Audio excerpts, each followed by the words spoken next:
Hey guys, I wanted to give you an update on what I've been doing since I've been back from SOMD in this stasis between SOMD and staff.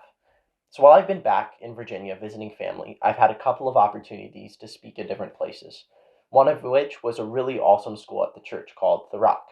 They invited me to come and I felt that I should go, and it was a really awesome opportunity to speak to the youth there. Now, they had a variety of kids all the way from pre-K to the high school age, and I was going to speak at their chapel in front of all of them, all age groups. During this time, in preparation, I felt that God wanted me to talk about YWAM, obviously, and how you can be launched into missions and the call to go, but also about purpose and how God has a purpose for each of us. And so that was the topic I felt was on God's heart. So I prepared and we went there, and I was able to speak in front of them. At first, I messed up trying to find my footing in speaking, as sometimes speaking goes. But it doesn't matter how the speaker speaks, God is the one that can control how the heart takes it. And so, as I began to talk about purpose and talk about hearing the voice of God and what God had done for me in DTS, there didn't seem to be as much reactions. But at the end, we had a question time. And the amount of questions that these kids and young adults asked were insanely amazing.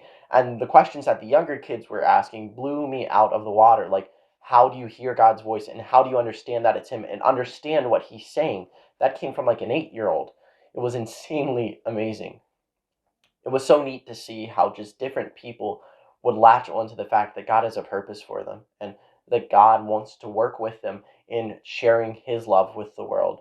I had some people interested in YWAM and was able to get in contact with them, as well as able to pray for different one of the kids and just answer their questions on how to have a better relationship with God.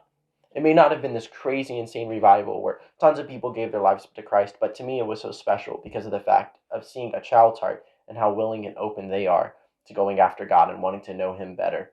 And so I just want to thank God right now for just giving me the opportunity to speak in front of these kids. And I pray that these kids are impacted and will be able to go into the nations and the workforce and be able to seek and continue to seek after God and His heart. But I wanted to share with you guys a little of what I'm doing, and I'll continue to share updates as things happen in this waiting season and as I'm fundraising. Thank you guys so much for supporting me. Without you guys, I truly couldn't follow the call into where God's calling me and staff in this next season. Thank you guys so much, and I'll see you in the next video.